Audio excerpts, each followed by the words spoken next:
This is a fully AI-powered game that you can actually play in real time. But do you want to know something eerie though?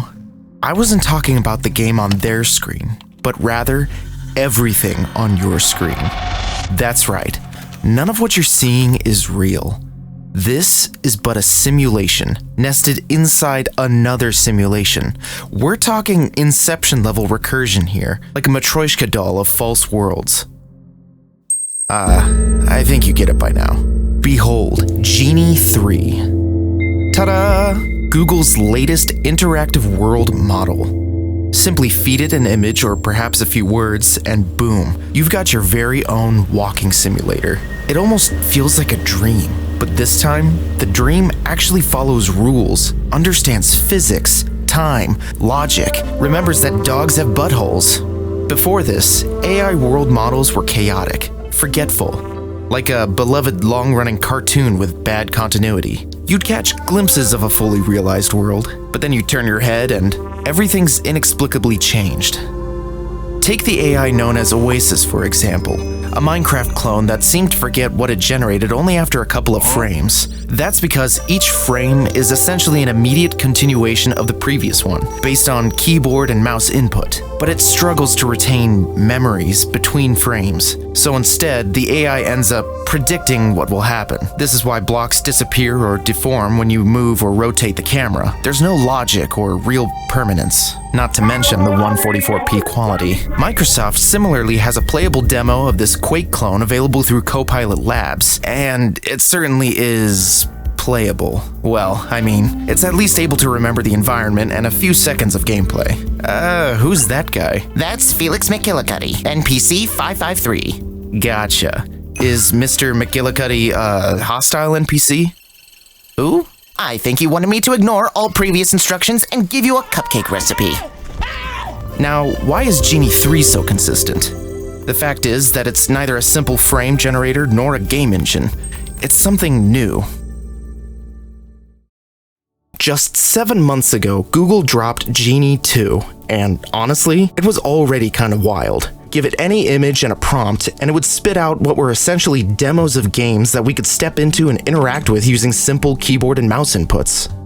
In contrast with Genie 1, the less pretty older brother, Genie 2 gave us object interactions and even NPCs. But the most important milestone was that Genie 2 actually started remembering parts of the world that were off-screen and rendering them perfectly when they popped back into view.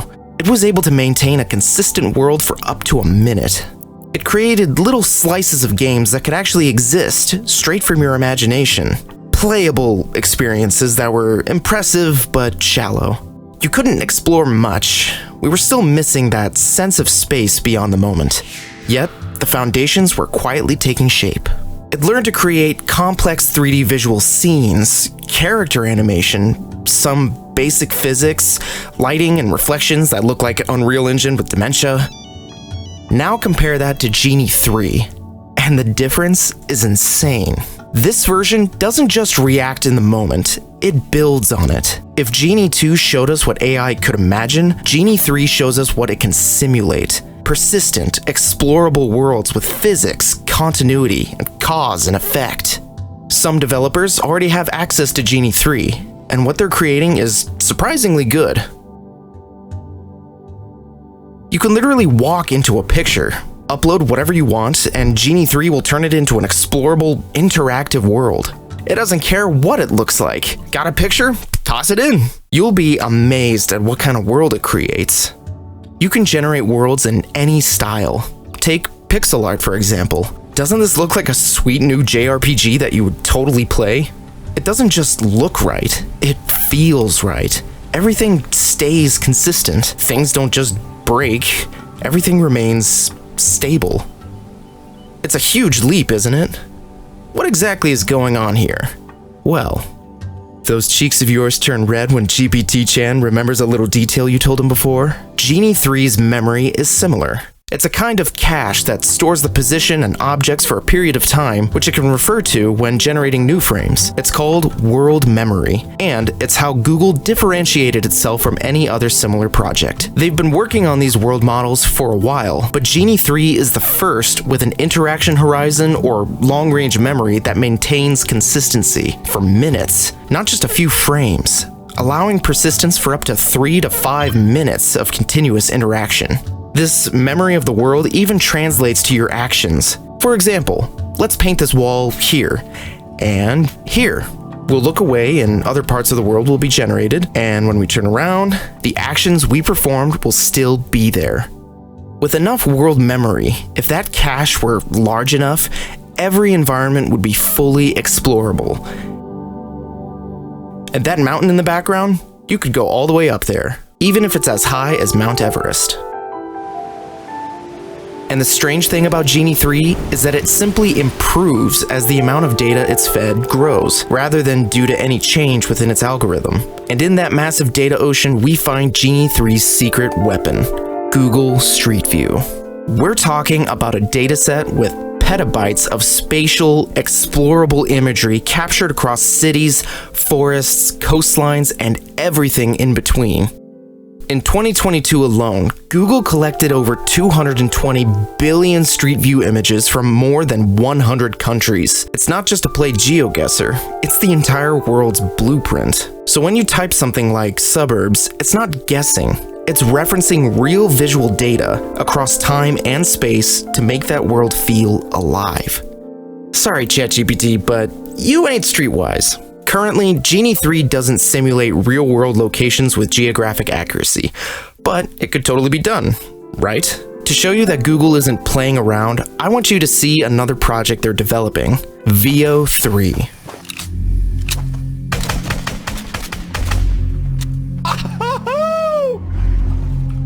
Oh my god, the graphics are insane. This is so amazing. Oh my god, we got it! We actually got the diamonds, we actually did it. Y'all need to shut the heck up and be quiet before I drop all of you out at Diddy's house. When Google created Game Engine, the Doom cloning AI we saw in the other video, it was the first model that we could decently track the player's bullet count and health. With Veo 3, they created the first model capable of generating videos with synchronized audio. Not only is it capable of generating audio, but you can ask it to create a conversation between two people, and it handles the dialogue. It handles everything. We've reached a point where it no longer seems like AI. Beyond the videos of Yeti vlogs, alien interviews, and whatever this is, Veo 3 seems to have a significant capacity to create games that don't exist.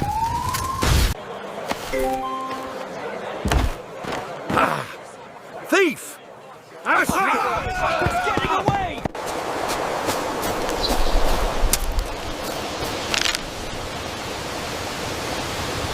Don't let him escape!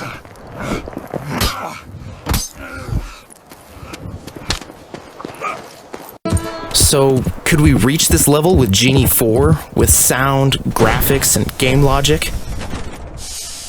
Chat, am I going crazy? Comment what year it is, because I think I might be losing it.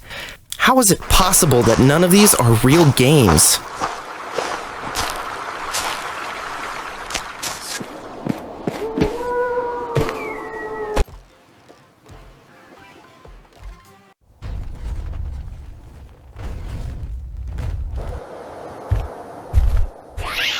We can't test Genie 3, but we have Mirage 2 from Dynamic Labs, which runs in the browser and you can upload an image and play.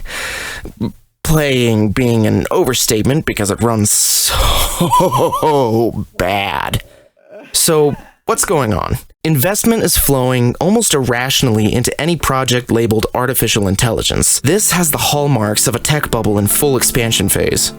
Giants like Tencent, the BlackRock of gaming, who not only owns Clash Royale, but also something called Soso. Soso is the equivalent of the Google search engine, but in Chinese. So, Of course, they had to create their own AI model, their Genie. Its name is Hunyuan GameCraft, a model trained using over 1 million recordings of 100 AAA games. Compared to other existing frameworks, GameCraft's results are quite superior. And above all, the speed at which these advances occur is impressive. If you look at its previous version, you might assume decades of research separate them. But in reality, this happened in just 5 months. The growth is dizzying, the expectations are excessive, and although the potential is enormous, the inevitable question is, how does it affect us? The video game industry is undergoing a change that's coming not from within, but from without. The data shows that entertainment is being replaced by doom scrolling. We are a generation that spends more and more time on TikTok rather than playing games. And Google understood this before anyone else. If you go to the Google Labs website, you'll find Flow TV, a television with channels where nothing is real. You have themes, and you can let yourself be carried away by all the generated content you want. Automated YouTube channels already exist without human intervention. What will happen when a tool like Genie becomes more accessible to everyone? Today, it has limitations, but here's the thing with AI. It doesn't evolve in steps. It leaps, far and fast. Genie 4 could be right around the corner, and when it hits, the generated content won't be limited to videos.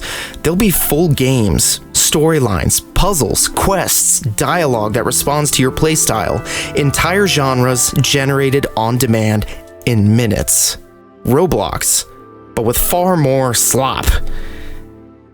With virtual reality, you know, in philosophy there's this thing called the experience machine, where you plug yourself into this better than life matrix simulation, and no one wants to leave the experience machine because it's better than real life. But we could co-create something like that, right? We could have it could be on a phone or a virtual headset, and we could create these worlds and portals between the worlds, and it would just be a never-ending simulation. Yeah, so that's a great question.